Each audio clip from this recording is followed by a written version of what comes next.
Welcome to the MS&Me Radio Network, a division of the Multiple Sclerosis Global Support Network. The following program broadcast is an original creation by the broadcast entity. Discussion within the following broadcast should be used for informational purposes only and is not a substitute for professional medical advice or consultation. Before considering application of any broadcast content in the following program, please consult your healthcare provider. If you feel you are having a medical emergency, please contact your local health services for immediate assistance. MS&Me Media and the Multiple Sclerosis Global Support Network do not guarantee or warrant the accuracy of information in the broadcast to follow. The Multiple Sclerosis Global Support Network provisions broadcast services to program hosts. Information discussed in the broadcast does not necessarily reflect the views, opinions, or goals of the network and are solely those of the show broadcast host.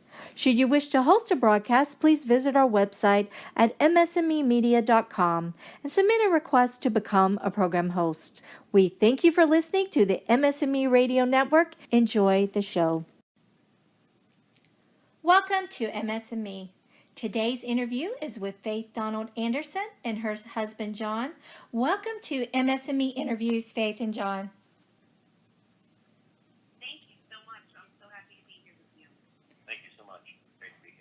We're honored. We're truly honored. Now, Faith, you were a professional performing artist for 25 years until chronic illness reared its head. Can you share with us your MS diagnosis story for our listeners? Sure. I think that my story is similar to a lot of other women that I've heard. When I got pregnant with my son 7 years ago, I would say the pregnancy was fairly normal. And right after I had him, I remembered returning from the hospital a day later and getting out of the car and making my way into the house. And my body was just lagging behind. So that continued for several days. And I went for my basic checkup a week or two later. I was not recuperating in the way, and I had two children before, 16 years before that. So I had quite a lapse in quite a gap between my children. So yes. My birth and pregnancies were normal, but it was with my son that I knew the difference. I knew that I wasn't recuperating in the same way that I recuperated with my other two pregnancies. So I went to the doctor and I did the typical, gave the typical information, and they thought that maybe it might have been my thyroid because hormones and all sorts of crazy things happen after you have a child. Yes. And it was a thyroid. They said, okay, your thyroid, I have hypothyroid, so maybe that was messing up with my energy and so on and so forth. And then I took that medication to no avail, and that didn't do anything. It didn't change anything for me. And we proceeded to then go to more of a naturopath doctor, and she tested me for Lyme disease. Now I'm tapping into another group of women and men that then received a Lyme diagnosis. Yes. So I spent another 2 years saying, oh, it's Lyme disease. I live in a wooded area. We burn wood. I figure maybe I was bitten by a tick, so this is Lyme disease. I went through all the antibiotics, and I went to a specialist, and with a lot of money, all that cash out of pocket, like MS is also so much of MS, cash out of pocket as well. Mm-hmm. If you're not going just pharmaceuticals. And it did nothing. After 2 years of that, I was just getting worse. I continued to decline. My energy continued to weaken, and I was having a hard time walking. My walking started getting worse and worse. So now I'm 2 years in. Well, maybe that's 3 years. That's 3 years. I'm 3 years in. Yeah, I'm probably 3 years in at that point. And then I was funny. It wasn't the doctors in the Lyme specialist that tried to steer me in any other direction. Actually, a friend of mine on Facebook. So much of her information comes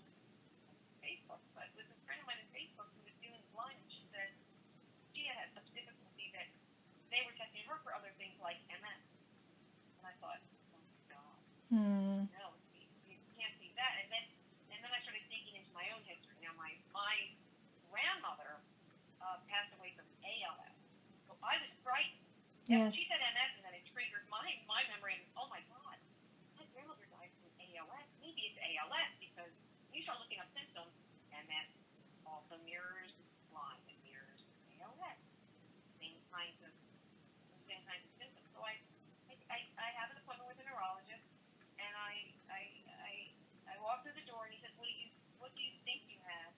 And I said, well, my fear is that it's ALS because my grandmother had that, and he laughed at me and he said, how long have you been going through this? You're standing there with your arms waving around. I'm telling you right now, it's not ALS. If I had my guess, Hmm. it's probably MS. Yeah.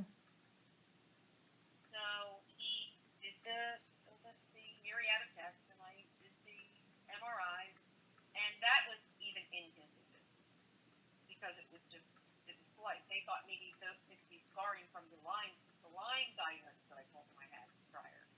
Then I ended up with a spinal tap. A year later, no, maybe 6 months later, I went to another neurologist because I just had difficulties with the neurologist office in general. Had a spinal tap, and they said conclusively that it was MS. Hmm. That was 3 years ago. That was 3 years ago. 3 years ago. How did your family react when you told them, okay, it's not Lyme, it's in fact MS? Well, my mother still isn't dealing with it very well Yeah. to this day. Yeah. I think it's a shock. It was really just my immediate family that I wanted to share it with because I was doing I was doing a fair bit of singing and performing. I didn't want to tell my performing community Mm-hmm. because that would be suicide for any future roles that I could possibly do, um, and so I didn't want them to know, and I probably stayed away from telling as many people as I probably should have. So maybe for a year, John, did you say? It was a solid year. I think Yeah. I was frightened. I was ashamed. Maybe ashamed isn't the right word. I think I was just having a hard time trying to figure out where it was going because right away, when you hear that it's MS, the first two people that I thought of was Richard Pryor and Annette Funicello. Right, right. That I thought I'm going to end up like that. Um, my neurologist, when I said that to my second neurologist, she said, "Oh, you're going to be fine. We've had all kinds of medication now, and you can stave off MS, the majority of the worst symptoms for 15 to 20 years. Where years ago it was um, it was a 1 year after another. Every year it seemed to get worse. But we've got drugs now that's going to take care of that. So don't worry. Here's the drug. What would you like to take? An injectable, an oral?" And I was like, "Well, I don't have to take an injectable. I like to take an oral." But I Right. then turned to her and said, "Wait a minute." I said, "I'm in your office right now, doctor, because my symptoms, based on what you're telling me, these drugs are good for, which is a relapsing remittent form of MS. That's what all these drugs are only good for." I said, "Doctor, I'm in your office because my symptoms are getting worse every year. In fact, every 6 months, I'm losing something else that's just taking me down a very scary road." And she said, "Well, that's probably a progressive form of MS. We can't do anything for that. Mm-hmm. And but take these drugs and see how you do." So I did that. I took Testadera, which was a nightmare for me. I mean, I lost half my hair. I had rashes all over my skin. I had night sweats beneath the band. And after about 3 months of that, trying to tolerate that, I just threw them all away. And I said, there has to be something else. I cannot do this. And this is not and I'm feeling worse. I mean, I'm already that type of MS patient that is progressive. So, yeah, let's throw a yucky drug like that on top of all of it. Um, and and make me feel even worse. So Right. that's when I started doing other kinds of research. Yeah, I also have a progressive form, so I completely understand. You know, and for so long we haven't had other options. So it's Right. definitely a very hopeful time, you know, for Yeah. us. Yeah. It really is. Now, when did you come to start studying and researching about HSCT? Okay. Now HSCT, was probably one of the first things on my radar screen. Mm-hmm. I read about a doctor who was studying in Canada, and there was an article that uh, put out about this student that was studying medicine, and after 2 years, he wasn't doing very well and was diagnosed with MS, and it was progressive. He was in a wheelchair for 3 years, Right. and he went to a doctor in Ottawa, Canada, when they were doing the study, and he put himself into the study, and he did very, very well. Chemotherapy and stem cells, and he came out on the other side perfectly healthy and was able to resume the studies and become a doctor. Mm. But so I knew about it, but the idea of all of that scared the hell out of me. Yeah. I thought there has to be something. Exactly. I mean, right? There's got to be something. There's got to be something less frightening and harmful to your body than that. So I started doing other kinds of research, and I ended up with the Dr. Wall book. I don't know if you're familiar with Dr. Wall. Yes, yes. Yes. So I got her book. I read her book. I did her diet, and to no avail. I wasn't having any luck there. Right. And then I continued to search, and I heard that there was something called CCXCI that a Dr. Zamboni, an Italian doctor, discovered that there was vein reduction in the jugular vein in MS patients. And Mm-hmm. do you come across CCSVI? Yes, actually, one of my good friends that's on our staff with MS&Me has had both CCVSI and also HSCT. Both failed for her, but as we know, that's not always the case with everyone. You know, it's not none of them are 100% for every patient, but some patients get great results. And she actually went to Dr. Burt, so she's a big proponent of people studying and researching HSCT. Right, right. I'll make my way to Dr. Burt Mm-hmm. in a moment. But I also did the CCSBI. Mm-hmm. I did that in Ohio. I'm not sure if your colleague, I don't know where she did her CCSBI. Mm-hmm. But like her, it didn't do anything for me. Yeah. Nothing for me. Wasted money. Again, cash out of pocket. You know, these things aren't covered by any insurance company, so you're going on a wing of prayer. You really are, and it's such a huge impact for families. Yeah, right. It really is. Absolutely. No, God, yeah. So, that one we did. That one we pretty much did on our own. After that, I then in 3 short years, Erica, I have done Dr. Wall's diet, CCSBI, and then now I'm telling you about my experience with stem cell. Yeah. I got a hold of that was 2016. That was last year right, in Panama. last year in Panama, I did stem cells, down at the stem cell institute. And now, when I spoke to the folks there, and there's been a lot of people that have had incredible success with that. Mm-hmm. When the Dr.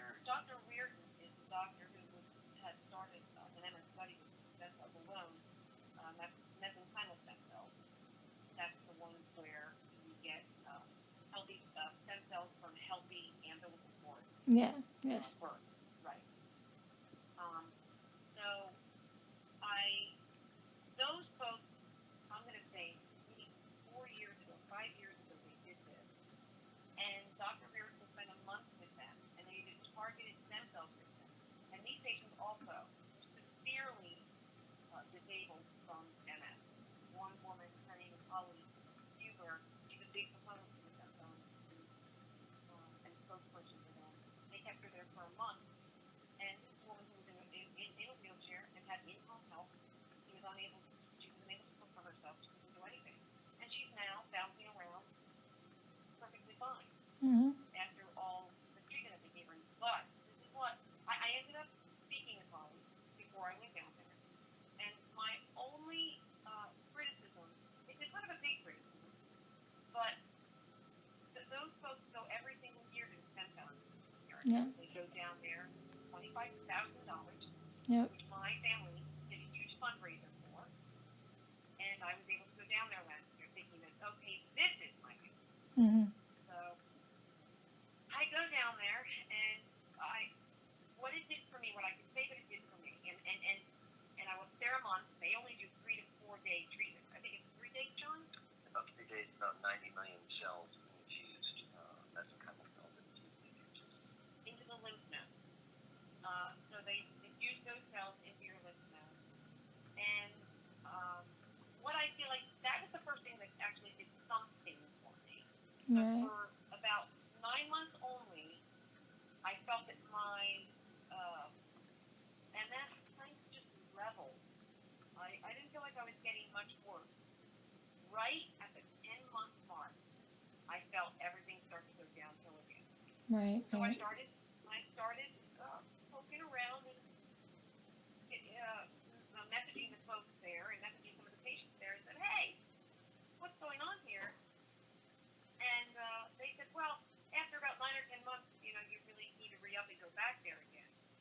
And that wasn't said to me in the hour conversation that I had Exactly. before I went down. And I'll tell you about cell regeneration and how, yeah, there's cell memory, and now you have to do it all over again. Yes, Yes. for $25,000. Yeah. It's a nice money-making racket, I'll say that. It is, yes, it is. Oh, yes, they're doing very, very well. Yeah. Can I poke in? Yeah, go ahead. I'm going to poke in real quick here. So this is Faith's husband, John. Hi, John. It's such a pleasure to be on your show after going through this major treatment protocol in Mexico with my wife and supporting her as her caretaker. But I can tell you that after going through the treatment in Panama and then doing HSCT, I think we're both in agreement, Faith and I, that stem cell is I think going to show itself to be integral to the healing process and repair process of MS, of the damage that the MS syndrome causes from all of its different expressions. And of course, stem cell is integral to the HSCT program. But that 9-month mark was really evident for Faith because I live with her all the time. Obviously, I see her on it every day, and I could tell that the functionality she had was pretty stable for about the 9 months, and then at that point, every single day she was really having a hard time, and that's when she and I looked again at HSCT. Yeah. We found that many of the clinics around the United States that are doing, there's about 5 or 6 well-known that are doing HSCT and offering it, but the cost is immense. So Chicago, you have about $160,000, but it can go as high as about, we were quoted $450,000 at some of the other centers. Yeah, that's true. And the other, In the U.S. so in the U.S., the challenge is price, and then the next challenge is where your disease is, the state that your disease is in, and whether or not you have an active disease. So sometimes you're restricted from even being involved in the program, even if you have the money. Yes. So that led us some of the past patients and website modifiers or website managers at Chicago kind of pointed us in the direction of Mexico. So I'll let Faith continue with Mexico. So I think it was because of the song that I put together. And the reason that I wrote the song, I mean, I've been a professional equity actress and singer for 75 years. And I thought, maybe this is the best way that I can get it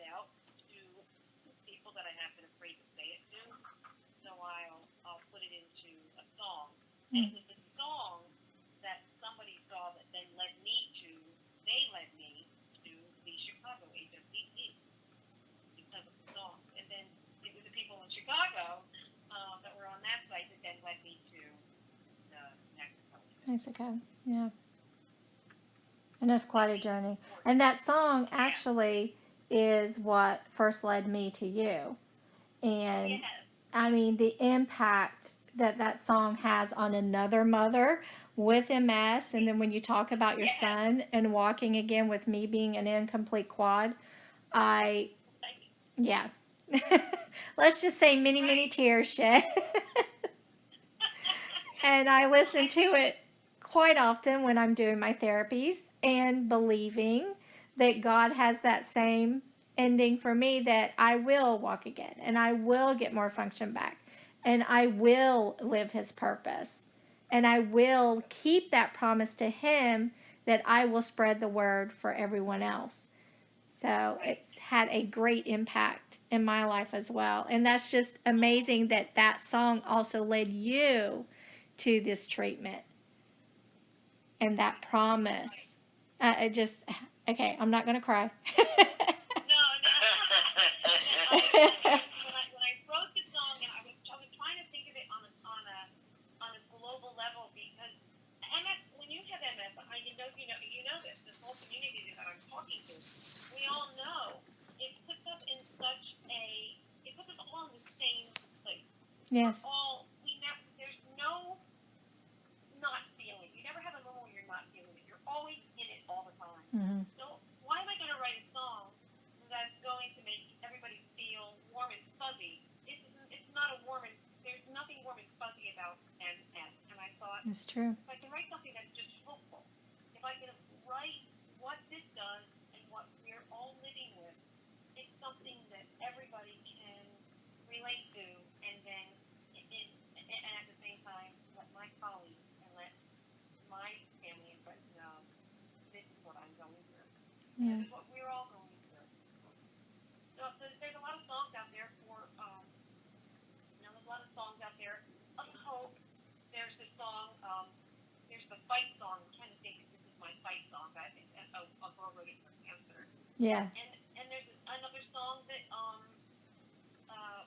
Osmond, the Osmond. Yeah, David. Yeah, David. Right, David Osmond. He wrote this song, and you see everybody bouncing around and jumping around, and everybody's made it to the other side. And isn't everybody happy and fuzzy? And I thought, well, what about not yet?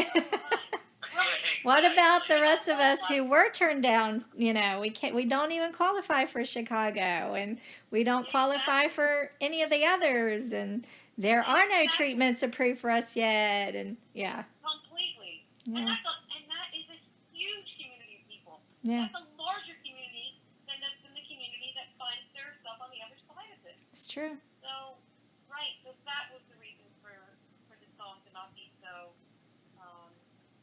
happy, joyful. I thought I wanted to keep it real.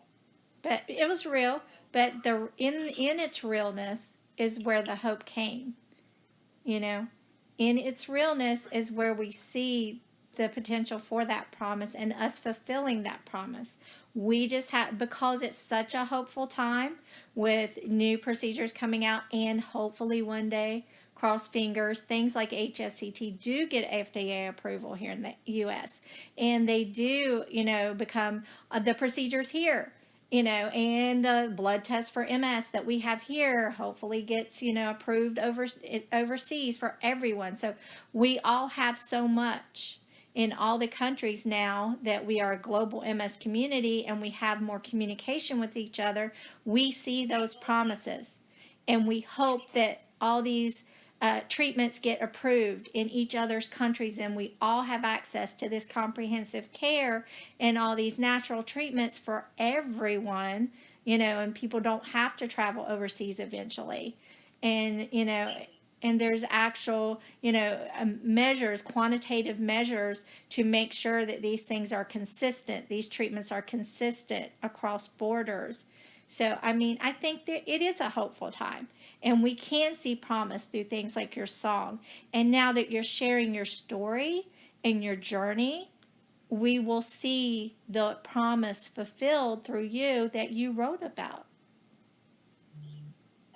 So, I hope that, I hope to report in 6 months or 8 months, yeah, when this procedure is supposed to show itself to be successful, yeah, that I have something successful to share.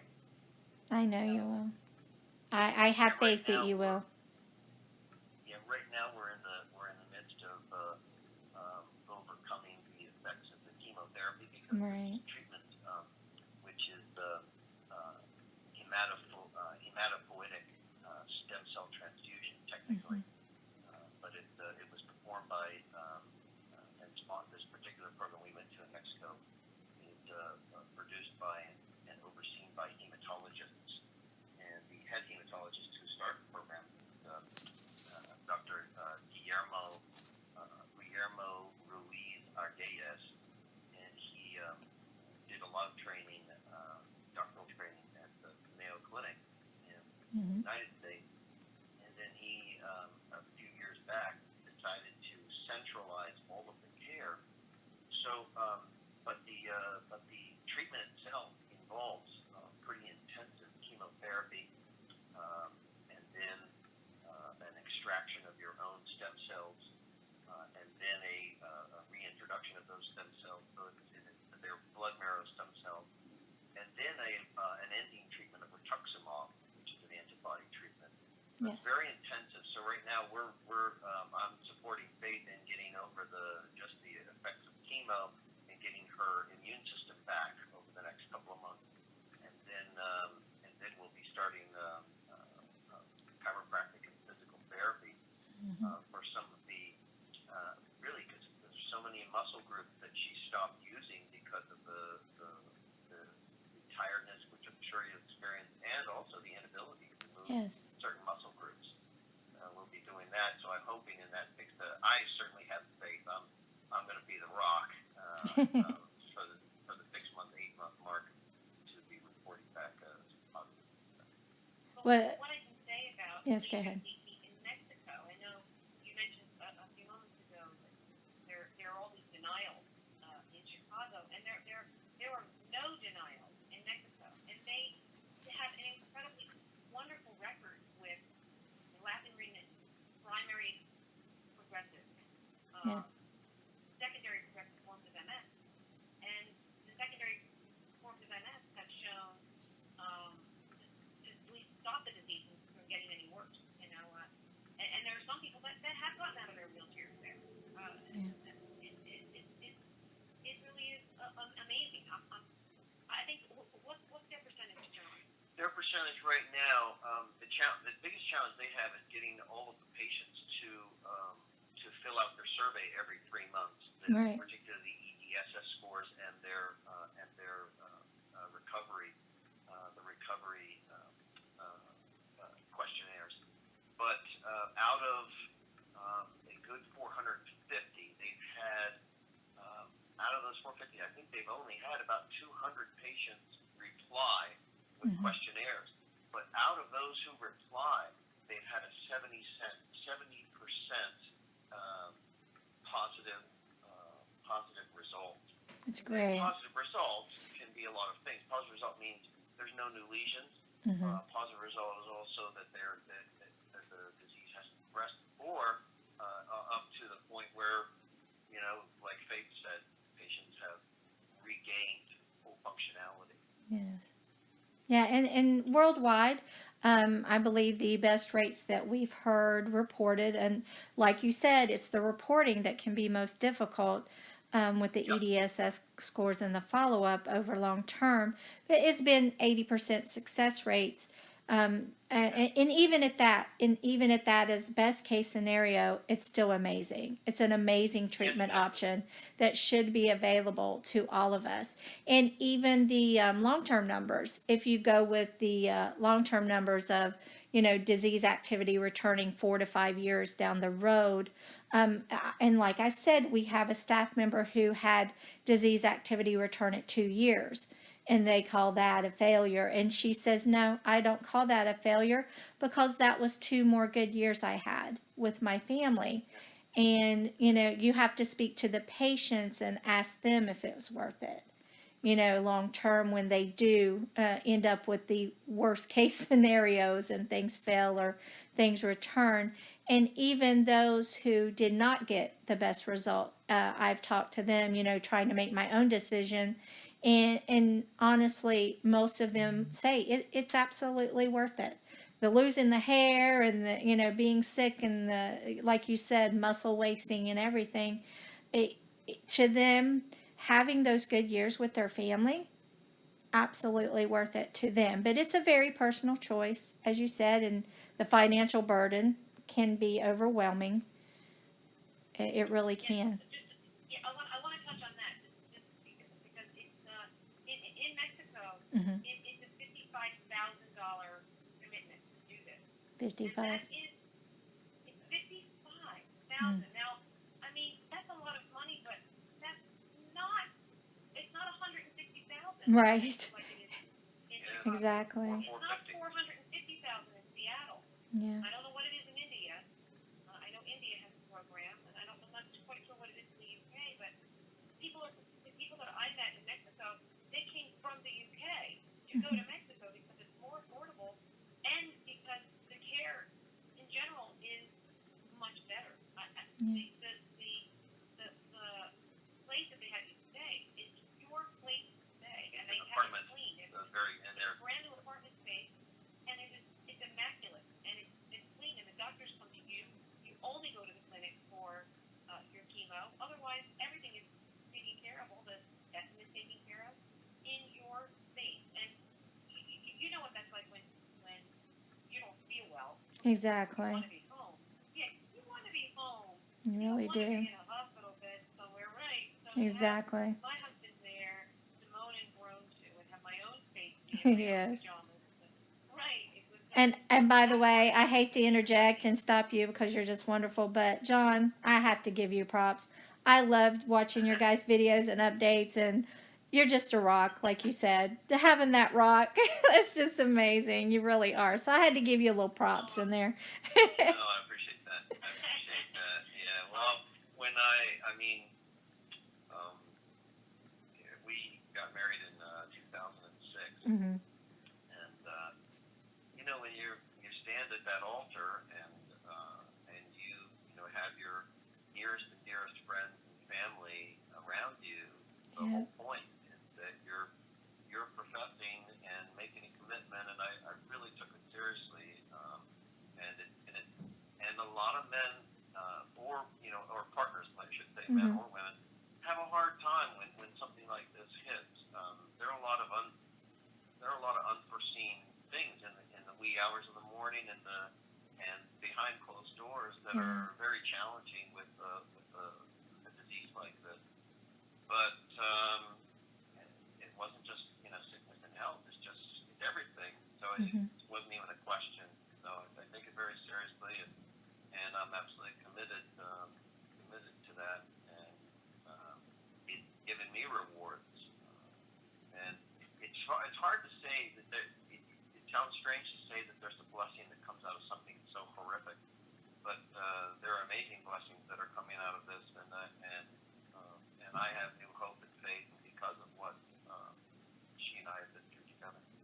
It's amazing. Yeah, one of the hashtags created by our organization was we have MS, because it's so true that when someone in the family has multiple sclerosis, it's not just the patient who is impacted, it's the spouses, significant others, parents, children, the community. The global community, even in many ways. We all are impacted by this in some way. And I just love watching your videos. And Faith, I really appreciate how you are putting your journey out there and letting us go along with it, because many of us who, are looking at the procedure and have to make their own decisions, it really does help to see what you're going through, what you're facing. Even those considering Mexico, then they know what kind of facilities are there, because you're thinking about a foreign country and you're like, what's over there? And it's so scary. And will it be clean? Will it be safe? And Exactly, that was my fear. yeah, are they taking care of us? And, yeah. We think it's going to be dusty and there's going to be tumbleweeds all over the place. Right. At least I thought it was just going to be like, where am I going? And it was, I could say this, the whole city is very metropolitan. Mm-hmm. It's a beautiful city. The people there are so kind. The doctors are unprecedentedly attentive and knowledgeable, and it was an amazing experience. I felt absolutely blessed to be in their hands. I have to say that it was it's not an easy procedure. It is aggressive. Yes. We decided to go forward because before it got too late and Faith had too much neural damage from the myelin damage, Mm-hmm. we really wanted to take some kind of strong action if there was a possibility. And I actually was pulled aside by the director of the program who started it, Dr. Ruiz Sr., pulled me aside and he showed me a little bit of a paper that he was about to publish. He was right at the end of our program. He was ready to go. He was preparing to go to Toronto, Canada for a hematology conference, and he had a chart where he was tracking the benefits of various treatments, and placebo for MS was 5%, Mm-hmm. so as you'd expect it to be. Pharmaceuticals were showing a positive effect, were anywhere from 15% to 40%, but HSCT treatment, and he even said, look, for right now, this is the best treatment. If there were and I said to him, and we both agreed, if there were genetic protocols, there's certainly advances in stem cell, but as far as a comprehensive possibility of halting the disease, HSCT is showing 83% edification and positive results. Yep. Like I said, it's around that 80% mark, globally. And for what we have now, until there are advances in stem cells to the point that we get total halt and we get remyelination, this is what would be wonderful to have available to all of us so we can stop that damage. We don't want more damage while we're waiting. Exactly. Yeah, exactly. That's the problem. And for some of us, from so many of us, it's aggressive. It's so Yeah. aggressive. Every 6 months you're getting whacked in the head with like, now I can't do this, now I Yeah. can't do that. Every 6 months. And HSCT is used in the United States for cancer, for God's sake. Right. They use it for cancer. And it's covered. It's covered Yeah. by insurance if it's applied. Many, many decades. It's not like it's untested. It's been many, many decades. Exactly. Now, one big difference in HSCT, the Mhm. HSCT protocol for MS, one big difference in that cancer is that you do the filgrastim, it's a bone marrow push. After some of your chemo, there is a bone marrow treatment that you get, a shot that you get, and when we were doing it, it was every 12 hours, and then during the second half of the program, it was once a day. But that's where there's a boost. It boosts your bone marrow to produce more white cells and stem cells. But for cancer treatment, the white blood cells are the concern. So those are actually extracted and then given back to the patient to build their immune system back up. In the case of HSCT, there's two phases. The first phase is the bone marrow push to create more stem cells, and those are harvested. And they're infant stem cells. They're infantile stem cells, meaning they're new ones without the MS programming. And then after those are given back to you, there's another treatment of the bone marrow to push the bone marrow to form white blood cells, and those are not extracted. They're just left in. We found that they were testing us every single day, testing every morning to see if her white blood cell count was coming back up. And once it got back to about a 4,000 plus 4,500 normal-ish level, then they would go to the rituximab, which was the antibody treatment, which knocked out B cells, which also had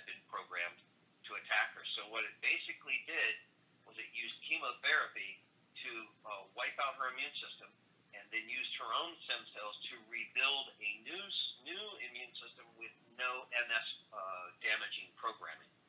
And that's the idea. And it's simple in a way, but it is pretty dramatic and aggressive to the body as far as the chemo part of it. And so but it was a step that we decided to take. And as far as the care, when Faith is talking about the apartment, the nice thing about having your own space in this program is that you can keep the space very clean. Yes, germ control. Problems with hospital-borne diseases are such a problem. So we had a great, drop the shoes at the door protocol, anything that came from the stores, because we stopped going to the restaurants. At a certain point, they advise you to stop going to restaurants for handling, and they ask the caretaker to produce all the food for the patient. And so everything that came from the outside was I had Clorox wipes ready and disinfectant wipes. Everything was disinfected and wiped down, from produce to packaging. Anything that came in the door was wiped down before it was actually incorporated into the apartment. But we could control that. It was an amazing aspect. That was the housing was part of the cost of the program. Our only out of pocket was for groceries and for MRIs, and we opted to do MRIs down there because we paid about $600, just under $600 US, and in the United States, insurance discounted coverage, we would be at about 3,500 or 4,000. Yeah. So almost 8 to 10 times the amount. So that was it. The out of pocket was for one set of MRIs that we opted to do, and then the couple of prophylactic preventive medicines that we came back with, antiviral and an antibacterial. And other than that, everything was centralized and included. It was truly amazing. And that's a big question a lot of people have, about going out, how much of it is covered, and is there unexpected costs, and will I really be able to do this even if I fundraise? And it's good to hear someone who just went through it, so that there's not that big scary unknown that we all. Right, and they can message me, and they can message me at www.voicesforfaith.com. I can get any messages and emails, and I'll answer any questions anybody has if they listen to this. Yeah, we had an interesting situation happen with Faith. She has the doctors there. They have quite a team there, and they even have a cardiologist. And there's a lot of precautions taken. But I would say that of the $55,000, on top of that, what we spent was about, not including our food, we probably spent about $1,200 out of pocket, and that was for MRIs and for the medicines to follow up the treatment. And then the only other out of pocket was food, and I would say for food, we probably spent about $200 a week, maybe $250 a week. Okay. So about $1,000. So I would say on top of the 55, if people plan on around $60,000, they'll probably be pretty well set. Pretty well set. That's good. That's really good to know. And we will put up your website, www.voicesforfaith.com, on all of our social media and our websites, so people will be able to connect, get more information, and of course follow your story, which I've been doing as well. But I've been making those decisions. I have PPMS active. I've had it for 39 years, and of course, as you know, very little treatment to be had over these decades for that. I have, because of having such an aggressive form of MS, I am now only 47 and an incomplete quad. My appointment in May, I had hoped, when here in the U.S. Ocrevus was finally approved, I had hoped to start that as my last ditch effort, and I was told that I was too weak. It would not be approved by insurance. I was too far gone. My prognosis was grim, was the exact words used by my MS specialist. And having a 7 and 9-year-old who are both special needs, I was like, no. I can't be grim because Right. they need me. So let's Exactly. see what we can do. And, having the blessing of being able to talk to the top experts around the world, I just went on a major fast forward search for whatever I could do in my case. I have now got myself much stronger, much more functional. Of course, they say that's impossible. You can't reverse at this Right. stage. Right. But I did, by the grace of God, and lots and lots of prayer. And I am hoping to make sure that I'm no longer in kidney failure and do another MRI and qualify, hopefully, for Ocrevus, just to stave that off while I try to look into HSCT. And, as we know, it's the great hope, the great promise of, can we keep this damage at bay long enough for the improvements, till we get something that completely halts the disease, turns off the triggers. Because as we research this further, we see that when there is a failure, or when HSCT does stop working, in just common language, what it is we have cell memory, and the disease can still be triggered in the patients. The disease activity can still be triggered in the patient years down the road, when the patient is then, because it's still in our RNA, is exposed to the original trigger of the disease process from those damaged genes. And we need to get this research fast forwarded for all of us who are just holding on, holding on, holding on, so we can get no disease activity.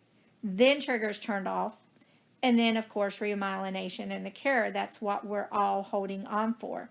And Right. That's these, definitely the next big thing. that's the next big thing. And these treatments like HSET that can give us that time without this damage that keeps us from our families and keeps us from living our purpose. That's what we're all fighting for, and people like to criticize and say, well, it's not a cure. Well, if you're living this, and especially if you have an aggressive form, you're like, but I'll take it. Exactly. Well, look, Yeah. for me, I mean, why on earth would I go? Why would I do this to myself if I Right. wasn't desperate? Because we Exactly. all are at a desperate point. I mean, Yeah. I'm scared. Yeah. I'm scared that I'm not going to be here for my son in 3 years. Yeah. I'm. Nobody would opt to throw their body into complete chaos unless they Yeah. thought that it's a bit of a last ditch effort, but with the success rate, you're going to take the leap. I took Mhm. the leap because I felt like I had no choice. I Right. did it because I had no choice. And financially, people are probably wondering, how on earth could she afford that? How could she afford this thing after Mhm. a year ago doing the other thing? I mean, I lost my father a year ago, and it was because of that. It was my father's life insurance money that I was able to Yeah. take a loan on that life insurance money that I could do a guaranteed loan. So money's not falling out of the sky for me to be able to do this type of thing. It's a high I interest don't loan. take it. I Yeah. don't take it lightly in any way. None of this has been easy by Right. any stretch of the imagination. And the Voices for Faith, voicesforfaith.com. The reason we put that together, my husband and I put it together for the reason of purposing money to go to other patients to be able to do this. Yes. Because it's a huge nut to try and access to do this treatment. So we put together a not-for-profit, so we're able to take corporate donations, so we're able to fundraise for folks to be able to afford this type of treatment. And that's But I just think so what's wonderful. What's it all for? You and your Yeah. program, so that you can pay it forward. I'm doing this Yeah. so I can find a way to pay it forward. I think Yes. that's what are we here for? Exactly. And I think that's exactly why God gave us this purpose, and He gave us such an ability, to speak and share and pay it forward. Because, it was just a few years ago, if anybody watches my old awareness videos, I could barely speak. I had almost completely lost my voice from breath power. One of my lungs was down to 25%. And people usually don't go backwards. Right? They usually don't go backwards in what we That's have. amazing. And I really do believe that's the one thing that God returned to me just for this purpose, because He knew I would pay it forward. He knew I would spread the word on anything that can give us function back, even for so many years while we wait. Right. And I think that's the purpose. And like I Can I said, ask you? oh, yes, go ahead. Can I ask you what if they what did you do to be able to regain your breath support? What did you do to be able to regain the strength that you now have? It was a very complex therapy, besides diet and exercise, which I was already doing, which I ramped up, but it was very targeted toward my own conditions. But I also have lupus and several other autoimmune diseases. I like to call it the laundry list. I won the lotto in autoimmune diseases. Um, so it was very targeted toward all of those, but dual processing, where I was actually, because I learned it through my son's therapy. He has cerebral palsy, and watching that child who was never supposed to walk and talk, and all these years of therapy, we've worked with him and his therapist, and it was learning to have other pathways, other neural pathways take over for those that were damaged. And I applied that to my own therapy.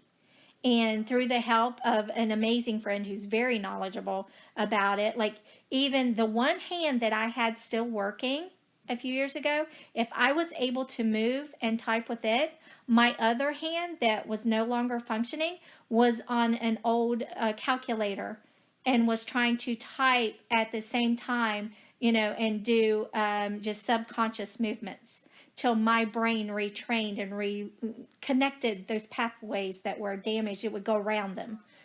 Everything was going around. Yeah, and it was my husband, my caretakers, my mom, my dad, my dad every day, helping me with even going from passive exercises to regaining movement where there was no movement, and the breath power, the core strength, a lot of core strength and neck movement where I was an incomplete quad, and every little twitch that other people they're like, oh well, you can just sit up and move now, right? No, it doesn't work that way, but any little thing we get back can have such an impact on other systems. And it did have an impact on my breath power. Now, do I just talk normally all the time and have strong breath? No. There's times even throughout the day that I have zero voice and I have to get on my home nebulizer, and that does have steroid treatments in it. But it's all of it. It's all of it. It's very targeted care. It's overall health improving. And does that mean the disease course is modified? No.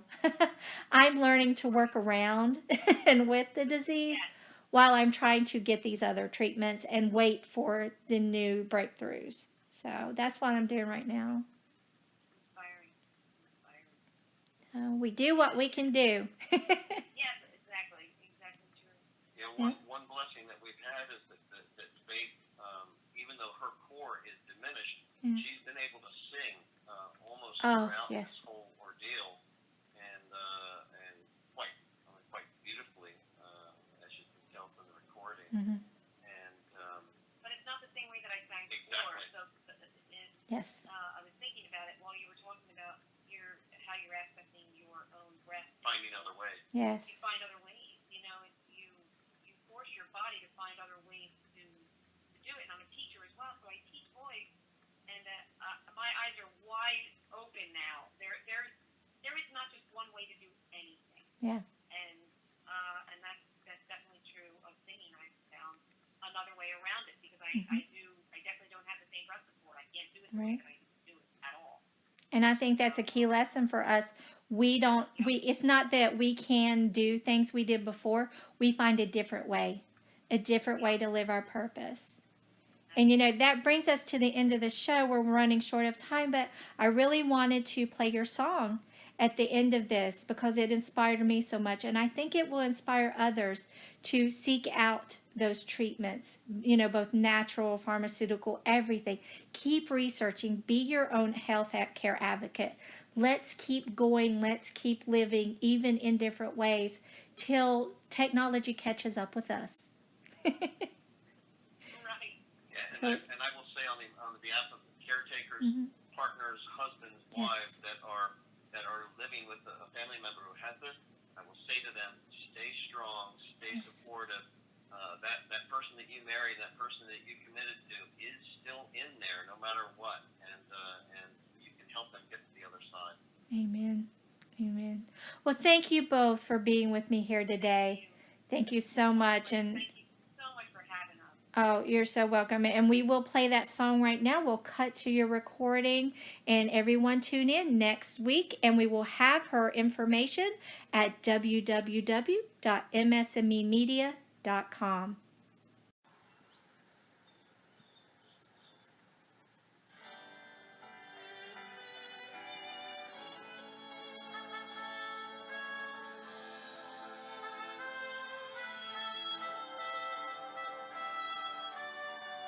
Little things I never had to think about at all are now the major questions of the day. Will I have the strength to get back up once I sit down? Will I live to see the seeds I've planted grow? Picking up the pieces of the me I used to know, forgotten what it feels like just to be. My heart is beating hard to stay, but still my life's retreating. If only I could walk again the way I took for granted, then I promise to do my very best.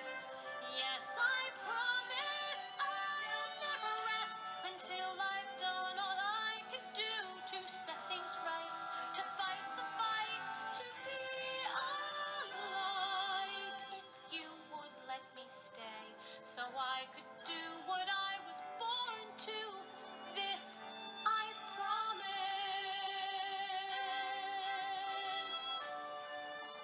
Every morning looking at the face of my young boy who only wants to play, but I just can't. Wonder